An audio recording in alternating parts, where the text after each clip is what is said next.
الحمد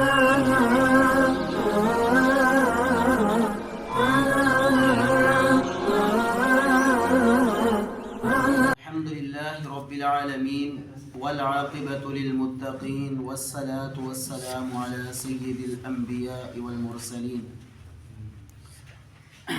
اعوذ باللہ من الشیطان الرجیم. بسم اللہ الرحمن الرحیم. آج کی کلاس کے اندر میں اور آپ سورۃ البقرہ کی آیت نمبر 180، 181 اور 182 کا ترجمہ اور تفسیر سمجھنے کی کوشش کریں گے. اللہ رب العالمین فرماتے ہیں کتبہ فرض کیا گیا ہے، علیکم تم پر، اذا جب، حضر آ جائے، احدکم الموت تم میں سے کسی ایک کو موت، ان ترکا یہ کہ اگر اس نے چھوڑا ہے، خیرن، خیرن کا یہاں پہ معنی ہوگا مال، اپنا کوئی ترکہ یا وراثت میں سے کوئی چیز، تو الوصیت وہ وصیت کرے اپنے اس مال میں سے، وراثت میں سے، للوالدین اپنے والدین کے لیے، والاقربین اور اپنے رشتہ داروں کے لیے، بالمعروفی دستور کے مطابق، حقاً یہ بات لازم ہے، علی المتقین پرہیزگاروں پر، متقی لوگوں پر. فمن پس جو کوئی بدلہ اس وصیت کو تبدیل کر دے، بعد اس کے، ما سمعہ جو کچھ اس نے سنا اس میں سے، فإنما پس بے شک اسمہ اس کا گناہ، علی الذین ان لوگوں پر ہے، یبدلونہ جو اس وصیت کو تبدیل کر دیتے ہیں. ان اللہ بے شک اللہ تعالی سمیع خوب جاننے والے ہیں، علیم سمیع خوب سننے والے ہیں، علیم خوب جاننے والے ہیں. فمن خاف پس جو کوئی خوف کھائے، من موسن وصیت کرنے والے کی وصیت سے، جنفن طرفداری کا، او اسمن یا گناہ کا، فاصلح پس وہ صلح کروائے، بینہم ان عزیزوں جو وراثت کے حصے دار ہیں ان کے درمیان، فلا اسم پس نہیں ہے گناہ، علیہ اس پر، ان اللہ بے شک اللہ تعالی، غفور معاف کرنے والے، بخشنے والے، رحیم خوب رحم کرنے والے ہیں. تو ان آیات مبارکہ کے اندر یہ مدنی صورت ہے. تو سب سے پہلی بات کہ جو مدنی صورتیں ہیں قرآن پاک کے اندر، اکثر اللہ رب العالمین نے کثرت کے ساتھ ان کے اندر جو ہمارے معاملات ہیں زندگی کے، ان کو اللہ رب العالمین نے مدنی صورتوں کے اندر ڈسکس کیا ہے.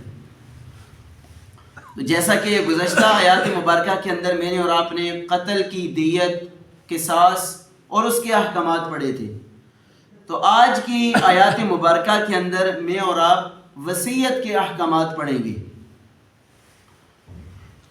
وصیت کا معنی ہوتا ہے کہ جو عمومی طور پر لیا جاتا ہے کہ اگر کوئی انسان اس دنیا سے جا رہا ہے یا اس کو موت آ گئی ہے، تو وہ مرتے وقت یا جانے سے پہلے اپنی بیماری کے اندر کوئی وصیت کر دیتا ہے کہ میرے بعد آپ نے یہ کام کرنا ہے. تو عمومی طور پر اس کو وصیت کہا جاتا ہے. حالانکہ لازمی نہیں ہے کہ مرنے سے پہلے اگر کوئی انسان کوئی بات کہے تو اسے ہی وصیت کہا جائے، بلکہ پہلے بھی اس کا جو لغوی معنی ہے کہ کسی چیز کو لازمی قرار دینا، پابند کر دینا اپنے بعد والوں کے لیے، یا اپنے جو ماتحت لوگ ہیں ان کو کسی کام کے اوپر پابند کر دینا، اس چیز کا نام وصیت ہے. اب جیسا کہ اللہ رب العالمین نے سورۃ النساء کے اندر آیت وراثت جو بیان کی ہے، اس کے اندر اللہ رب العالمین نے وصیت کا لفظ سنوایا ہے، یوصیکم اللہ، اللہ تعالیٰ تمہیں پابند کرتا ہے. اب اللہ تعالیٰ تو لازوال ذات ہے، اس کو تو زوال نہیں آنا. تو اس ذات نے بھی جو ہے اللہ رب العالمین نے فرمایا کہ تمہیں اللہ رب العالمین وصیت فرماتے ہیں. تو وصیت کا معنی لغوی جو ہے کہ تمہیں اللہ رب العالمین ان احکامات کے اوپر پابندی کا حکم دیتے ہیں کہ تم نے اس کے اوپر پابند ہونا ہے۔ تو عمومی طور پر ویسے یہی معنی اور مفہوم لیا جاتا ہے وصیت کا کہ اگر کوئی مرنے والا اپنے مرنے سے پہلے یا بیماری کے ایام کے اندر کوئی کام کہہ کے یا کوئی بات کہہ کے جاتا ہے تو اسے وصیت کہا جاتا ہے۔ اور رسول اللہ صلی اللہ علیہ وسلم نے بھی فرمایا ہے کہ اگر تم میں سے کوئی ایک وصیت کر کے جاتا ہے تو ان کے جو بعد ورثاء ہیں ان کو لازمی طور پر چاہیے کہ وہ اپنے مرنے والے کی وصیت کو پورا کرے لازمی طور پر۔ اور اسی طرح رسول اللہ صلی اللہ علیہ وسلم نے یہ بھی فرمایا کہ جو وصیت کرنے والا ہے وہ بھی شریعت کی حدود کے مطابق وصیت کرے، یہ نہیں ہے کہ حد سے زیادہ ہی وصیت کر دے۔ تو وصیت کے لیے دو چیزیں ہیں کہ اگر وہ وصیت گناہ کے اوپر مبنی ہے یا ظلم کے اوپر مبنی ہے تو اس وصیت کو بعد میں اس کے اوپر عمل نہیں کیا جائے گا۔ مثلا گناہ کے اوپر کیسے وصیت ہے؟ ایک آدمی مرنے والا، جس طرح ایک مثال کے طور پر وہ کہتا ہے جی کہ میرے مرنے کے بعد آپ نے میری قبر کے اوپر یہ کام کرنا ہے ہر سال کے اندر، جس طرح عمومی طور پر عرس ہوتے ہیں یا میلے لگتے ہیں ہمارے خاص جو ہوتے ہیں لوگ ان کے قبروں کے اوپر یا مزارات کے اوپر۔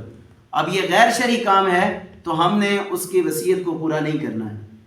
اسی طرح ظلم کی وصیت، اس کے 4 بیٹے ہیں، 3 بیٹوں کا اس نے حق مار کے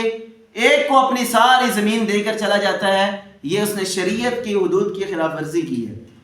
لہٰذا اس کے ظلم کے اوپر پابندی نہیں کی جائے گی، اس کی وصیت کو پورا نہیں کیا جائے گا۔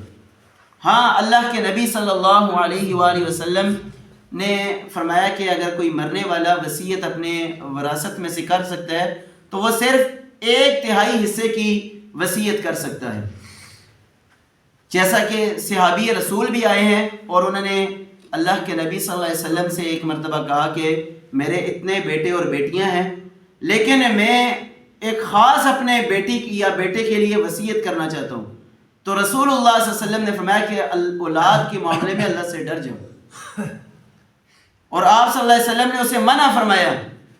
کہ تم نے ایسے نہیں کرنا کہ اپنے سارے بیٹے اور بیٹیوں میں سے ایک بیٹے کے نام پہ اپنی ساری وراثت لگا دینی، ایسے نہیں، بلکہ شریعت نے جو ہے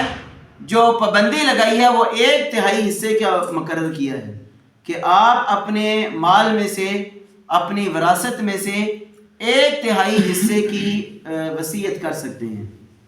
اس کے علاوہ عمومی طور پر میں اور آپ دیکھتے ہیں کہ ہمارے معاشرے کے اندر ایسا بہت زیادہ کیسز آئے ہیں کہ لوگ مرتے وقت یا مرنے سے پہلے ہی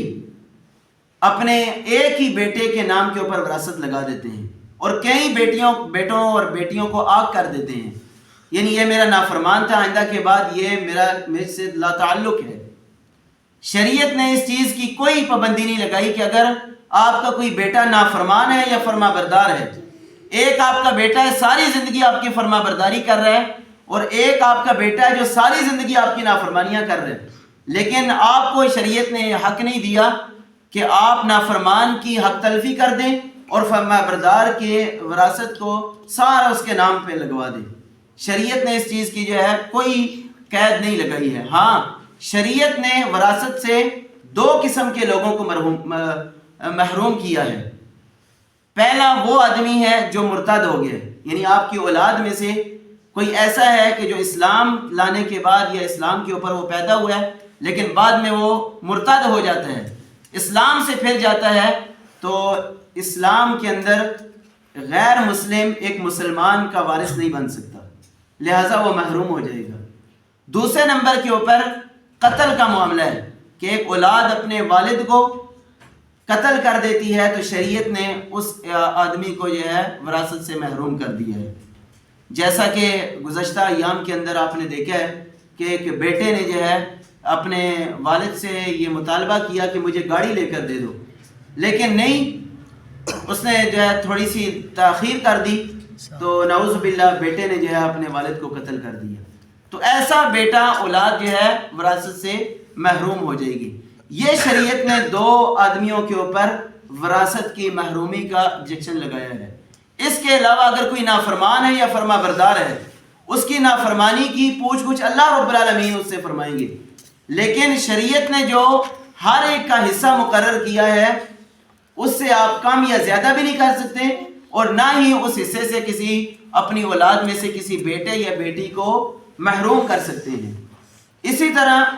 یہ بھی وصیت نہیں ہو سکتی کہ آپ اپنی اولاد میں سے، آپ کے ایک بیٹا ہے ایک بیٹی ہے، مثال کے طور پر آپ بیٹے کا جو ہے 100 روپیہ بنتا ہے اور بیٹی کا 50 روپیہ آدھا بنتا ہے مثال کے طور پر، اور آپ کہتے ہیں نہیں جی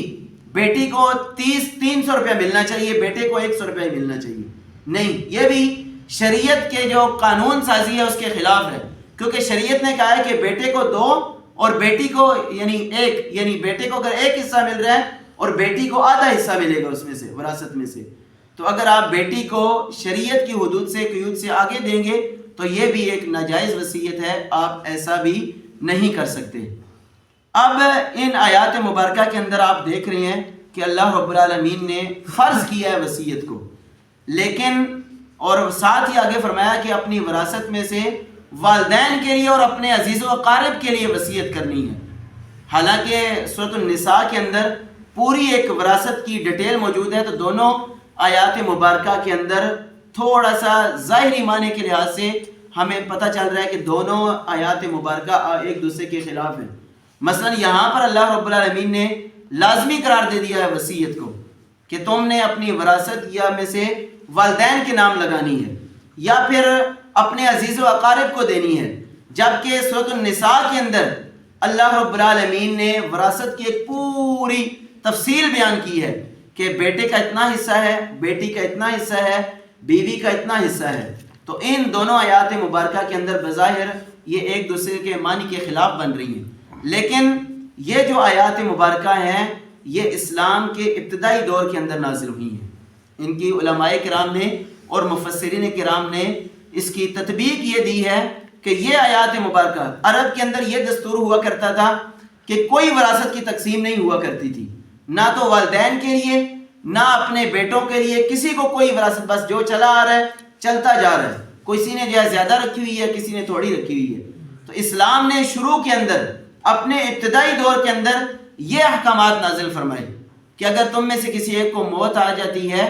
تو تم اپنی والدین کے لیے یا اپنی عزیز و اقارب میں سے جو آپ کا قریب ترین ہے اس کے لیے وصیت کر سکتے ہو. لیکن جو ہی اسلام کے احکامات بڑھتے گئے تو سورۃ النساء کے اندر اللہ رب العالمین نے پھر تفصیل سے اس کے بعد ہر ایک انسان کا حصہ تفصیل سے بیان کر دیا کہ بیٹے کا اتنا حصہ ہے، بیٹی کا اتنا حصہ ہے، والدین کا اتنا حصہ ہے، بیوی کا اتنا حصہ ہے. تو یہ ساری چیزیں تو اللہ رب العالمین سے دعا ہے کہ اللہ رب العالمین مجھے اور آپ کو ان آیات مبارکہ کے اوپر عمل کرنے کی توفیق عطا فرمائے.